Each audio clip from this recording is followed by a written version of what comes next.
Assalamualaikum warahmatullahi wabarakatuh. Halo semuanya, jumpa lagi dengan saya Chow Sing Sing, kurator dari podcast Horror Night Story. Halo, apa kabar semuanya? Semoga kalian semua baik-baik saja ya. Dan seperti biasanya pada siang hari ini saya kembali dan akan menghadirkan sebuah kisah mistis untuk kalian semua. Kisah mistis kali ini saya datangkan dari eh, kemarin tuh siapa ya, lupa saya. Ini lanjutan kok. Dari Abstrakin ya, Abstrakin yang menceritakan tentang Kampung Tumbal. Jadi ini adalah bab terakhir atau bab keduanya, tamat ya. Seharusnya kemarin udah saya terusin, cuman karena kemarin ada sedikit repot, jadinya baru bisa saya terusin sekarang hari ini. Oke, ini adalah bagian terakhir dari Kampung Tumbal. Selamat mendengarkan. Adzan Isya berkumandang. Aku mau sholat, tapi nggak berani wudhu sendirian. Padahal kamar mandi di dalam rumah. Tapi buat beranjak dari TV aku nggak berani. Akhirnya mohon maaf, kutunda sholatku.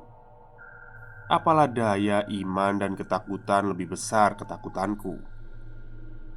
Tiba-tiba ada seseorang ngetuk pintu. Langsung ku beranjak bergegas membuka pintu itu. Ketika ku buka, gak ada siapa-siapa. Sial banget, udah dikerjain. Langsung cepat-cepat aku banting pintu. Tapi baru beberapa langkah, pintu sudah diketuk lagi. Namun kali ini berbeda. Ada suara salam.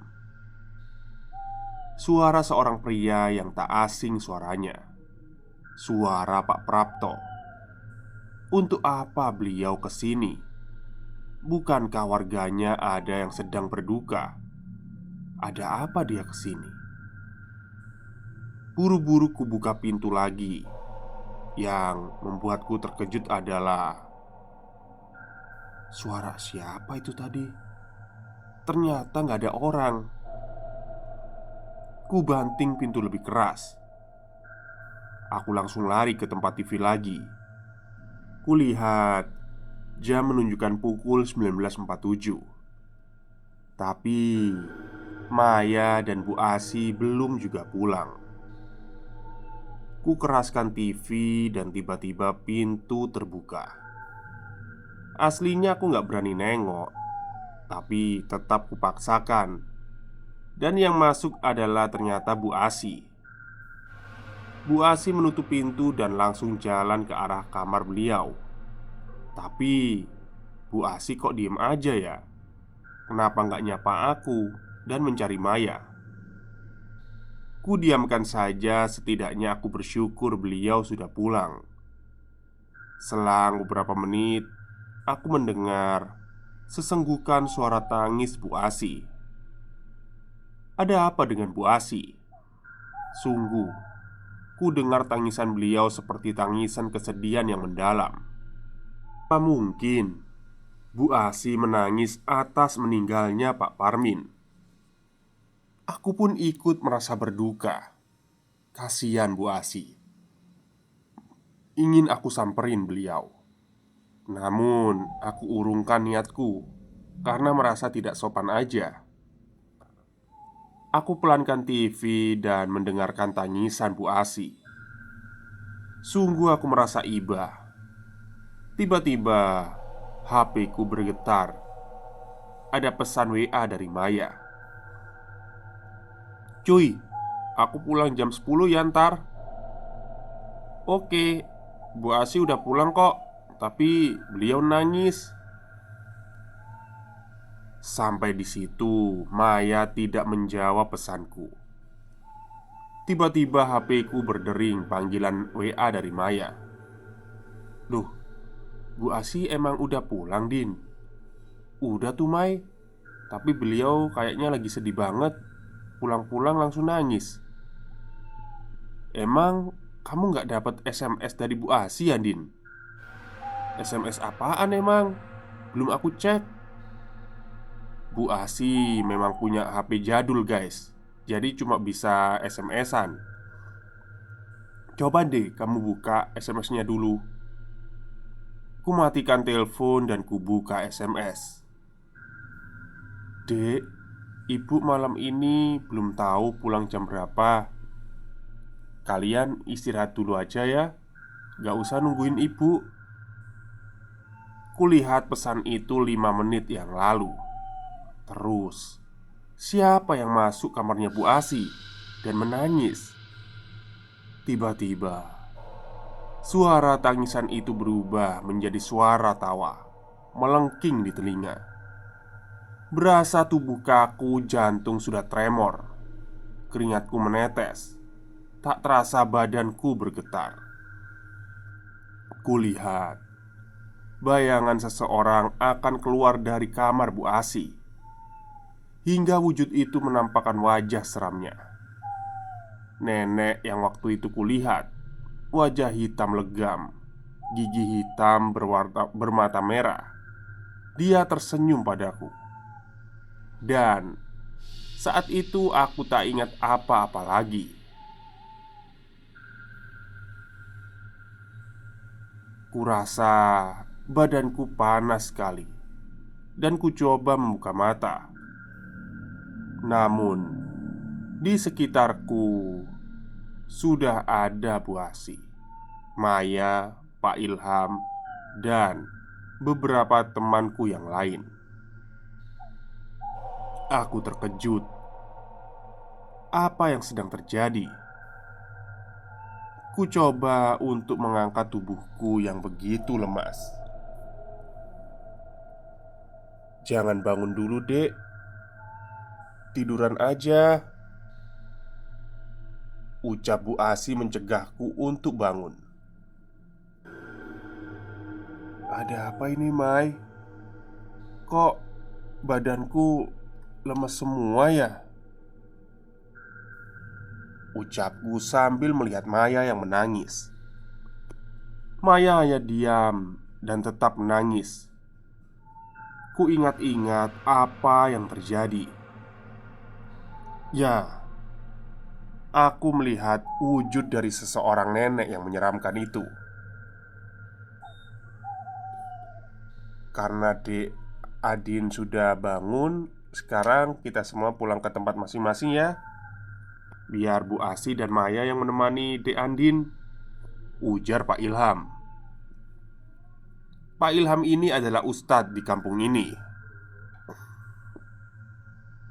Pak, saya ikut teman-teman aja, tangis Maya sambil memegang tangan Pak Ilham.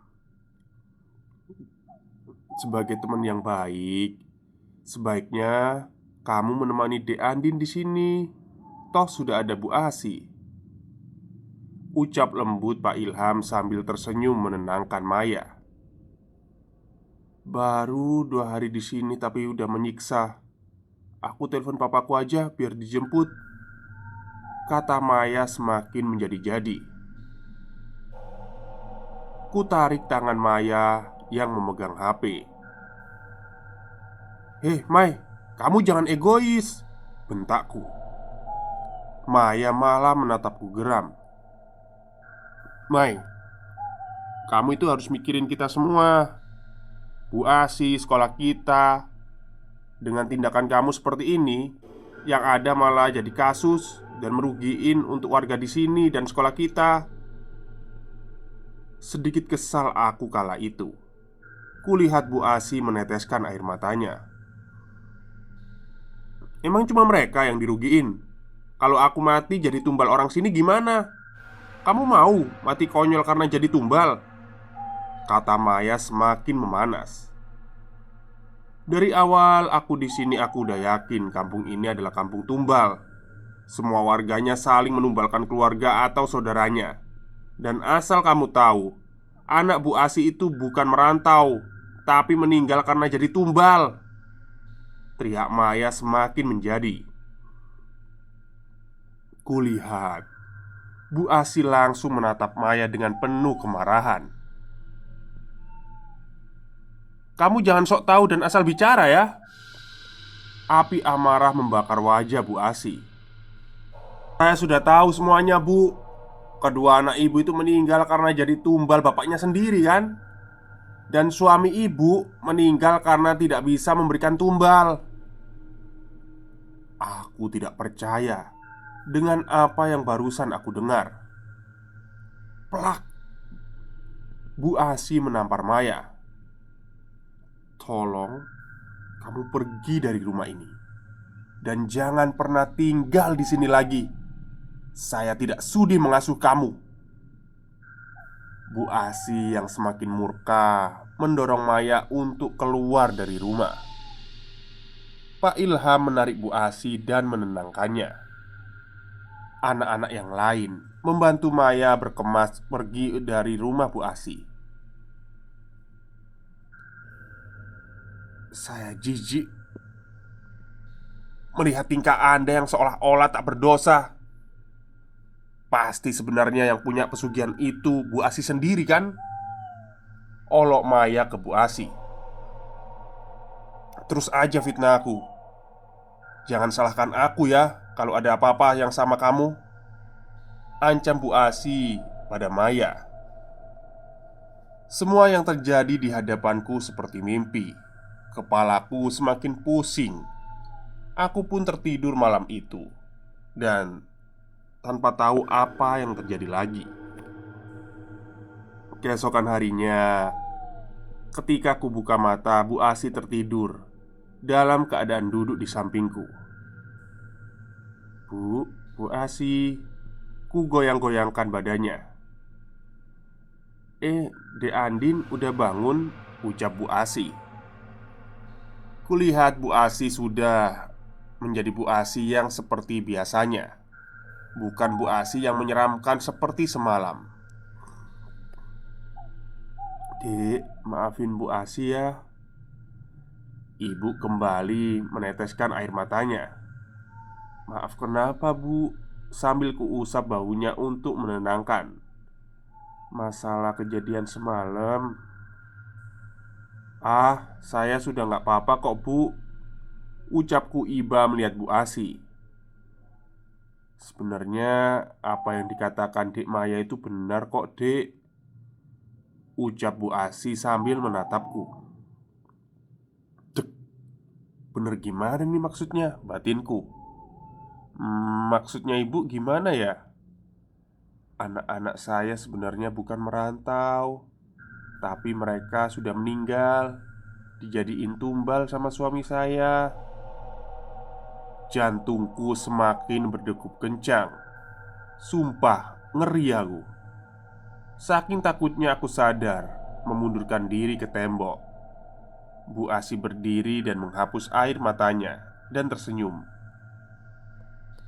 "Tenang, kamu anak baik kok. Ibu gak bakal nyakitin kamu. Yang penting kamu gak macem-macem sama ibu." Wajah Bu Asi berubah sedikit menyeramkan lagi. Dadaku terasa sesak, pingin nangis rasanya. Bu Asi kembali tersenyum khas Bu Asi seperti biasanya. "Sana kamu mandi dulu." Nafasku kembali serasa ngos-ngosan.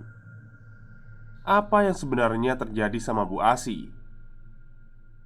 Pukul 9 pagi Kamis semua kumpul dan apel. Acara yang dilanjutkan. Ku cari-cari Maya tapi tak kutemukan. Aku bertemu Ines, anak IPA yang sekelas dengan Maya. "Hei Ines, Maya di mana ya?" tanyaku sambil mendekat ke arahnya. Andin, kamu udah sembuh? Kamu tahu nggak, Maya kemarin kesurupan dan demam. Jadi dibawa pulang dia ke rumah," senyum Ines. "Hah? Seriusan kesurupan?" tanyaku tak percaya. Ines mengangguk dan berpamitan kepadaku. Aku hampir jatuh karena terkejut dengan apa yang terjadi. Apa mungkin Bu Asi itu orang jahat? Tak bisa ku percaya. Saat ini aku harus berhati-hati dengannya. Hari ini hari Kamis, hari ketiga kami di kampung ini. Begitu banyak pertanyaan yang ditujukan padaku oleh teman-teman. Namun kali ini aku tak mau banyak bicara. Aku malas untuk bercerita. Atau lebih tepatnya aku takut sama Bu Asi. Kalau dia tahu aku cerita macem-macem, terus dia marah gimana? Sial, malam Jumat aku harus tinggal berdua sama Bu Asi, yang baru ku ketahui ternyata dia lebih menakutkan daripada Pak Prapto. Malam ini kuputuskan untuk menginap di rumah Mutia dan Lutfi. Enak, adem dan wifi. Setelah kegiatan, aku berjalan bersama Mutia dan Lutfi. Mereka bercandaan gitu kan. Aku hanya diam. Gak tahu kenapa aku merasa gak nyaman dan resah. Aku takut kalau aku jadi korban tumbal Bu Asi. Aku takut Maya kenapa-kenapa. Kulihat jam sudah menunjukkan pukul 5 sore. Aku sampai di rumah asuh Mutia. Aku bergegas mandi dan memakai baju seadanya punya Lutfi, karena baju kita seukuran. Oh ya, rumah Bu Asi dan rumah asuh Mutia ini agak jauh ya. Bu Asi kampung satu, ini kampung dua. Kalau dari rumah Bu Asi ke kampung ini harus melewati kebun-kebun yang lumayan agak rimbun dan serem. Tiba-tiba azan maghrib berkumandang. Aku, Mutia, Lutfi menunaikan sholat maghrib berjamaah di kamar. HP-ku berbunyi beberapa kali, menandakan ada panggilan telepon. Tapi tak kuhiraukan. Aku melanjutkan membaca Al-Quran sambil menunggu adzan Isya yang tak terasa 2 juz telah kubaca. Hingga adzan Isya berkumandang, aku melanjutkan sholat Isya dan aku kembali tadarus untuk menyelesaikan 3 juz. Kira-kira pukul 19.30 aku telah selesai. Kulihat dari HP ada beberapa panggilan dari Bu Asi dan teman yang berada di satu kampung bersamaku. Bu Asi mengirimkan pesan, "Dek, di mana? Ibu khawatir." Khawatir, batinku. Khawatir korban tumbalnya lari. Aku tidak menghiraukan. Aku memutuskan untuk tidur karena lelah sekali. Aku sama sekali tak memikirkan Bu Asi. Aku sudah benci dengan dia. Baru ku pejamkan mata, aku dibangunkan oleh Mutia. Dia memberitahuku bahwa Bu Asi, Pak Ilham, beserta guru-guru mencariku sampai ke sini. Aku nangis kala itu. Aku tak mau kembali ke rumah itu. Tapi Bu Asi memelukku dengan wajah sedih, seperti seseorang ibu yang kehilangan anaknya. Aku makin jijik lihat wajahnya. Toh, dia yang mengorbankan kedua anaknya. Dia terus memohon agar aku pulang. Tapi entah kenapa malam itu aku luluh dan mau pulang ke rumah Bu Asi. Toh, yang menumbalkan anaknya suaminya, pikirku, bukan Bu Asi. Sesampainya di rumah Bu Asi, dia sudah menyediakan makanan. Aku pun makan malam berdua bersama Bu Asi. Walaupun aku sudah mau ke sini, perasaan takut itu masih menghantuiku. "Dek, nanti tidurnya ibu temenin aja ya, biar Dek Andin gak takut." Bu Asi membuka percakapan. Aku membalasnya dengan senyuman. Singkat cerita, aku masuk kamar. Badanku capek semua. Tak terasa aku sudah tidur pulas. Dalam mimpiku aku bertemu nenek yang menyeramkan kemarin. Dia tertawa-tawa melihat wajahku. Badanku berkeringat dan aku berusaha lari. Namun, dia ada di mana-mana. Dan suara tawanya yang khas membuat telingaku ingin pecah. Aku pun berteriak-teriak hingga terbangun dan Ibu Asi sudah ada di sampingku. Dia memelukku. Badanku panas berkeringat banyak. "Ah, siapa sih yang berani mengirimkan itu ke sini? Awas saja," gumam Bu Asi seperti waktu itu. Aku salah. Ternyata Bu Asi benar-benar mengkhawatirkanku. Bu Asi mengompres keningku dan menemani malam itu hingga pagi subuh. Aku terbangun. Badanku sudah enakan kala itu. Aku mengambil air wudhu dan sholat subuh. Hari ini hari terakhir aku di sini. Tidak ada kegiatan. Hari terakhirku kuhabiskan dengan menonton TV dan bermain HP. Tiba-tiba aku dapat pesan dari Maya. "Malam ini puncaknya. Pertunjukanmu di situ. Awas, Bu Asi mengawasimu terus. Kamu harus berhati-hati." "Kamu ngomong apa sih, Mai? Aku nggak ngerti deh." Kutunggu hingga setengah jam. Maya tidak membalas. Bu Asi di warung depan sedang berjualan. Tiba-tiba ku dengar ada orang minta tolong. Aku pun berlari. Betapa terkejutnya. Seseorang terjatuh dari motor tepat di depan rumah Bu Asi dengan keadaan badan yang hancur. Aneh bukan? Aku tak mengenali orang itu, tapi yang ku tahu dia perempuan. Namun, ku dengar orang-orang menyebut namanya Mbak Tuti. Aku ingin pingsan dan muntah kala itu karena melihat kecelakaan tragis seperti itu. Bu Asi mengajakku untuk masuk ke rumah. "Bu, Mbak Tuti itu siapa?" tanyaku. "Itu sekretarisnya si Pak Prapto, Kades. Kemarin istrinya, terus Joko pegawai kantor desa, Pak Parmin tukang kebun. Sekarang Mbak Tuti sekretarisnya." "Aduh, emang kejam si Prapto," ucap Bu Asi geram. Aku diam mendengarkan cerita Bu Asi. Dari tadi aku di warung gak denger ada suara tabrakan. Tapi kok aneh, si Tuti kok bisa hancur lebur gini badannya, ucap Bu Asi. Aku mulai mengingatnya. "Sekarang ini kamu yang diincar sama Pak Prapto, Dek. Aku yakin itu. Beberapa kali kiriman dia menyerangmu," ucap Bu Asi sambil menatapku tajam. Langsung lemas badanku.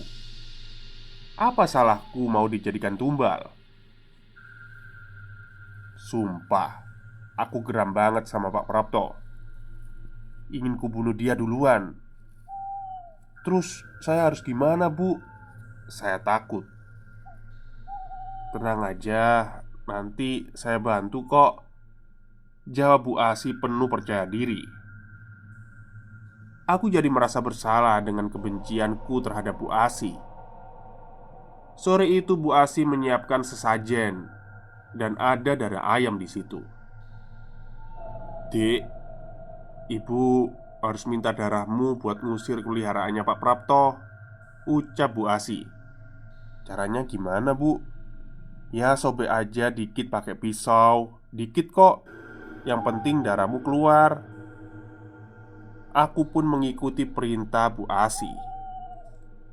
Bu Asi menyalakan dupa menyan. Aku harus duduk di meja itu di depan sesajen. Di depanku menyala menyan dan darahku dan ayam. "Dek, ibu mau melayat ke rumah Mbak Tutik dulu ya. Adik di rumah dulu aja." "Tapi bu, saya takut." "Kamu aman kok. Kamu harus duduk di sini terus hingga saya pulang. Jangan kemana-mana. Jangan pernah ninggalin sesajen Indo ya." "Tapi kalau saya mau sholat maghrib gimana bu?" "Heh, kamu pengen mati?" bentak Bu Asi sambil melotot.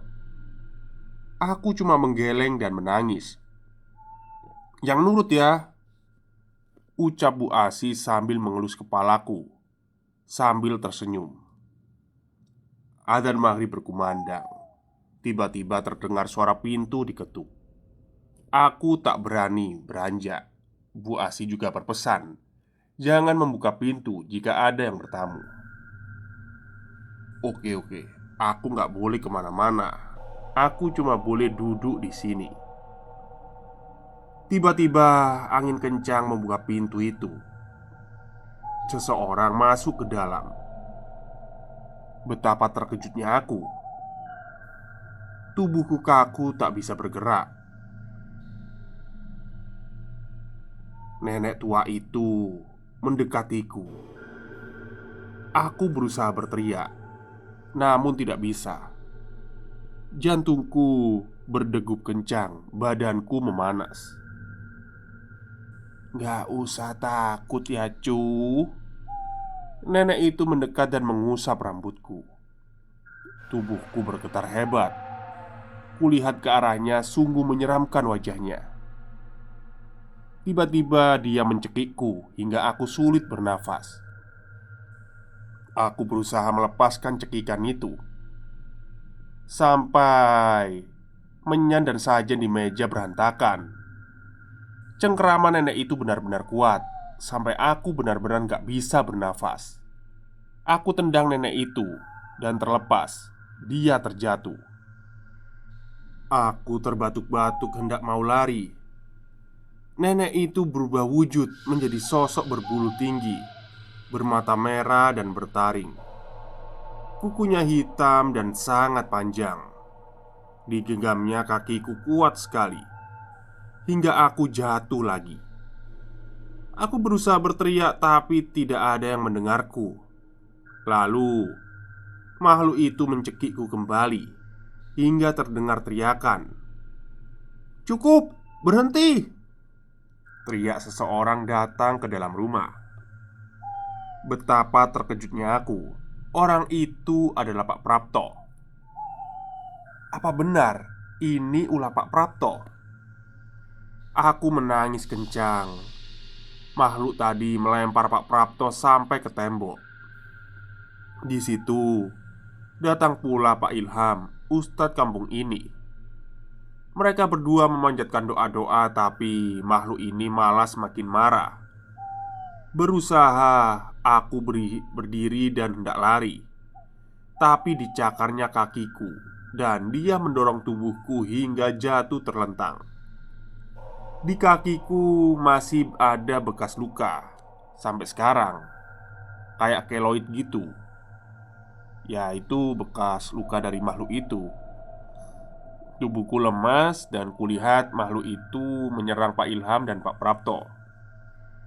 Selang beberapa menit datanglah orang yang salah satunya adalah Maya dan guru agama di sekolah kami. Dan ada beberapa orang lagi. Maya sempat menolongku dengan membangunkanku. Tapi aku tak sadar diri hingga aku tak tahu apa yang terjadi. Ketika aku tersadar, semua orang sedang menangis. Kulihat Maya tergeletak lemas di sampingku dengan luka di wajahnya. Kala itu, aku hanya terdiam karena lemas, tak bisa berkata-kata. Kakiku perih, leherku kaku sekali. Orang-orang di sekelilingku membaca Yasin. yang tadinya lemas jadi bangun terduduk. Takut banget aku. Akhirnya aku dituntun untuk keluar dari ruangan itu. Yang ada dalam ruangan itu hanya Pak Ilham dan rekan-rekan yang tak ku kenal. Karena aku lelah sekali, jadinya aku tertidur. Yang ku ingat ada seorang ibu berjilbab yang mengelus-ngelus luka di kakiku dan leherku. Pagi harinya tubuhku sudah mendingan dan sekolahku sudah bersiap untuk memulangkan ke kota. Kulihat Maya juga sadar, udah mendingan. Wajahnya ditambal pakai serban. Sebelum pulang, aku dan Maya diajak berkumpul di kantor kades. Awalnya aku menolak. Jujur aku takut dan malas bertemu dengan Pak Prapto. Aku begini karena dia. Dari awal Bu Asi sudah bilang orang yang paling tega menumbalkan istrinya adalah Pak Prapto. Udah Din, ikut aja. Biar kamu juga tahu cerita sebenarnya apa yang terjadi di sini, ucap si Maya. Akhirnya aku nurut-nurut aja. Sesampainya di sana, ada Pak Prapto, Pak Ilham, Pak Santo, kepala sekolah kami, dan Bu Indri, wanita yang menyembuhkan lukaku. Kami pun dipersilakan masuk dan duduk. Aku malas menatap wajah Pak Prapto. Namun akhirnya Pak Prapto meminta maaf dan menjelaskan apa yang terjadi. Jadi, aku salah menilai Pak Prapto selama ini, guys. Dia sebenarnya baik dan warga di sini tidak memiliki peliharaan. Justru yang punya peliharaan itu ya Bu Asi, wanita tua yang menerorku. Itu peliharaan dia. Dan ternyata rumah yang aku tinggali itu bukan rumah asli Bu Asi. Bu Asi ini memiliki 4 sawah, peternakan sapi, dan peternakan bakau, pertanian bakau, dan lain-lain lah. Pokoknya kaya. Jadi awalnya Bu Asi ini bekerja menjadi TKI. Suaminya seorang kepala desa. Namun ketika pulang ke kampung, dia membawa 2 anak, hasil hubungan gelapnya di luar negeri. Karena dia tak diizinkan suaminya untuk menjadi TKI lagi, hidupnya sangat krisis hingga ia berpikir buat memiliki pesugihan dan peliharaan. Rumah yang aku tempati ini ya rumah peliharaan Bu Asi. Makanya banyak warga yang meninggal tidak wajar di depan rumah Bu Asi. Dan orang yang meninggal itu meneror Bu Asi. Sebenarnya dari awal yang diincar peliharaan Bu Asi itu Maya. Tapi karena si Maya ini ternyata punya penjaga dan memiliki kelebihan, jadinya aku yang terkena imbas. Si Maya geger ingin pulang ya karena dia tahu bakal jadi korban tumbal dari Bu Asi. Sekarang Bu Asi sedang buron alias dalam pencarian. Warga dan Pak Prapto pun tak menyangka orang yang menghabisi istrinya adalah Bu Asi. Bahkan anak dan suami Bu Asi juga menjadi korban tumbalnya. Sebenarnya aku udah gak kuat guys. Pengen nuntut Bu Asi tapi ya gimana, dia udah gak ada. Aku lebih baik pergi dari sini dan tak mau berurusan lagi sama Bu Asi. Kalau soal tuyul, emang banyak yang pelihara tuyul, tapi bukan dari kampung ini, tapi dari kampung lain. Cuman tuyulnya itu larinya ke kampung ini. Setelah kita semua pulang dari sana, sampai beberapa bulan aku diruqyah baru sembuh. Dan yang serem, ternyata Bu Asi masih sering SMS aku. Karena aku takut dan masih ada trauma, jadi aku memutuskan untuk ganti nomor HP. Dan dengar-dengar dari adik kelasku yang live in di tahun berikutnya, depan gang kampung sudah bukan rumah, tapi masjid. Dan tidak ada lagi orang tua asuh bernama Asi. Ya begitulah kira-kira treatku kali ini. Sekarang yang masih tersisa bekas luka di kaki ini sama leher. Masih kayak ada garis-garis gitu. Tapi aku bersyukur lah masih bisa hidup dan Maya setelah itu pindah sekolah, rumah dan kota. Aku sudah tidak pernah kontak lagi dengan Maya. Ku dengar dia melanjutkan pendidikannya di luar negeri. Sekian ya guys ceritaku kali ini. Maaf sekali agak gantung ceritanya, soalnya ngetiknya pakai HP. Oke. Dan untuk Bu Asi, aku nggak tahu kabarnya ya guys. Pokoknya setelah itu aku cuma dapat beberapa SMS dari Bu Asi, terus aku ganti nomor. Itu aja sih. Sekian, wassalamualaikum warahmatullahi wabarakatuh. Oke, itulah cerita untuk siang hari ini. Lanjutan dari kemarin ya, Kampung Tumbal. Seharusnya kemarin, cuman kemarin saya ada urusan jadinya tidak bisa rekaman. Dan saya ganti untuk siang hari ini aja ya. Eh ceritanya bagus, cuman kan kayak mungkin penulisannya agak kurang rapi dikit gitu. Jadi saya agak terbata-bata bacanya. Oke, mungkin itu saja cerita untuk siang hari ini. Kurang lebihnya saya mohon maaf. Wassalamualaikum warahmatullahi wabarakatuh.